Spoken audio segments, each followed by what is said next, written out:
So we're doing a little tee time tip tee to green this week with Tommy Fleetwood. We're at a great tag.hr event and we are going to start right here with the tee shot on the first.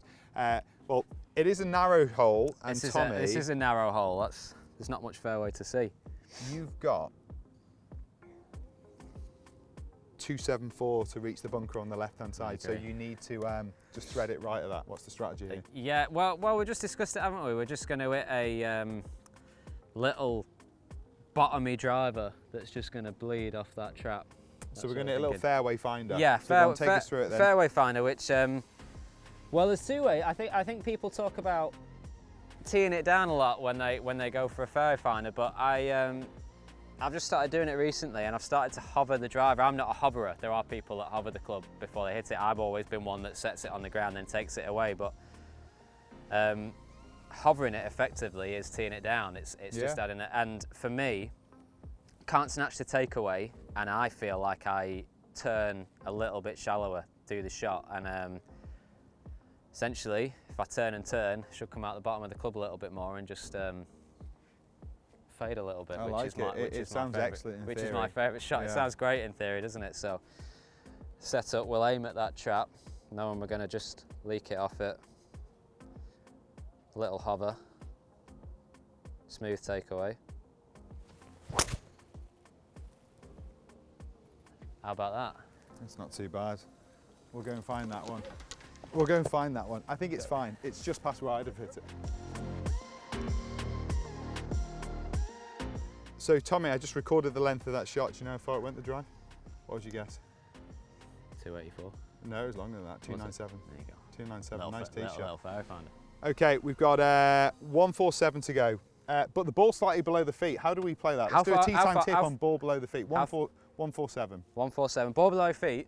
I was working on this last week. Tremendous. So, want to try and do as many things in setup as possible. Now, for me, ball below my feet, I would try and start getting more and more open, but the more I do that, the more I feel like I'm going to hit it left, and I end up blocking it anyway. And so I want to create like the flattest stance possible if I can. So I would try and get down a little bit lower, so I would have a little bit of extra knee squat for me, and that would sort of start creating like a flatter, you know, more neutral stance. And then from there, I think I've created enough of like a flat stance where I can just swing and then let the lie will probably move it just a little bit, but not loads, and then let the rest happen for me. So that would be. Go on, take us through it then. 147. Yeah. Hands to shoulders 9, isn't it? Hands to shoulders, I like that. Oh yeah, no, I see that. You see that? Create the stance, a little bit of extra knee squat.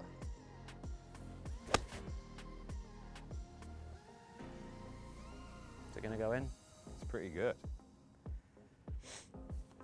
Nearly. You're good, you know. You should definitely turn pro. Maybe one day. Maybe one day. Get your own divot though. Me get it? Yeah. So Tommy, that was actually quite good. What have you given yourself there? 10, 12 feet behind it? Yeah, it's a good shot on it. But if we go and play that, then we're only getting 3 tips out of you. So, and I want 4 and really. We want 4. Yeah. 4's the magic well, number. most of us would miss the green, so we'd be chipping. So we want a chipping tip. So I'm going to put you here. Yeah, put it. Okay, I'm going to put you here. Put it. Yeah. That in itself's a tip, though. Right? If you get the putter on it, would you most of the time, even at your level? Well, I like to say that put it until you can't put it anymore, and then like put it, but with a bit of loft until you can't do that anymore, and then chip it. Like eventually, that's how I would work it in a very simplistic fashion. Well, go on. You've got plenty of space here. Take us through the process. How do you decide what to play, what shot? Because doubt's a killer in this game, isn't it? Give us a tee time tip on that. Yeah. Well, obviously, I'll look at the lie. Assess the lie. This one's pretty good one, so I've got options available to me. If it's a bad lie, just get something that's going to put the club on the ball and get it going forward. And then select a shot. And I would say the number one rule in selecting a shot is go with what is your first instinct and what you're comfortable with. If you pick a shot that you don't see, you know, trouble. And if you pick a shot that you're not comfortable with, again, trouble. So whatever you see, and there's no thing about short game, no right or wrongs. Just get the job done, get the result done. Love it. So go on, what do you want me to give you here? Because I'm doing a pretty good job. Do you know what I think as a caddy? I think I'm going to go with a wedge and just back foot it a little bit forward. little putting action, hands, ball's inside my right heel, hands are on my left thigh, put it forward. Tidy, you've left yourself the little upiller as well. Yeah, I forgot the part where you're supposed to read it as well. Yeah. I was over talking. I assumed that you'd think of that. And You'd think as a professional golfer that would be one of the things that I put in, but you know. It's not bad though. No. Not bad. How do you think I'm doing as a caddy, by the way? How much have you earned so far in your career? I'm trying to think what my percentage would be, if it's worth me packing in Sky. After what I've heard about your numbers working for Sky, it's not worth it. Okay, well, it was worth asking. You never know, dear. If Inno needs a week off and it's the right tournament, then I'm willing, okay? There's Oprah Winfrey, and then you're just behind in earnings off TV, is what I've heard. It's close, so. It's close. So we're going to do a tee time tip on putting. What are we looking for? Like, what do you go through? How do you work out what it's going to do? Lie of the land is a big one. Obviously, a putt can be individual, but I think a simple rule for trying to read a green would be to go to the low side of the hole.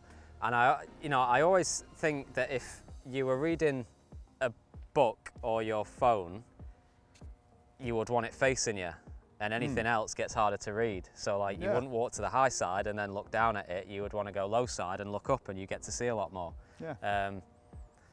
And you know, you get a good view from here, a little bit downhill. Obviously, land's high there, so we're looking up at it. It's going to have a bit of right to left, and go from there. Try and see how I want it to enter the hole. Okay. Any focuses for your putting that you would use? Any keys for your technique?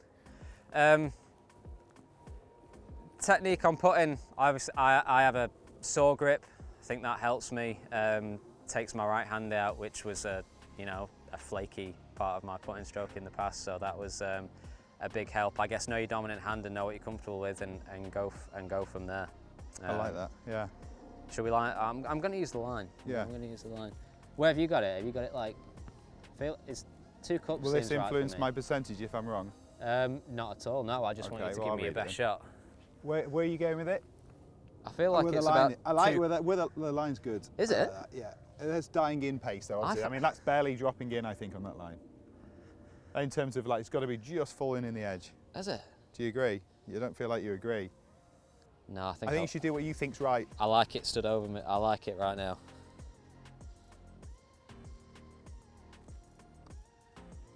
Oh, it's money. Shh. I'm sorry. You said dying in pace. I'm sorry. I'm sorry. I'll get the coat.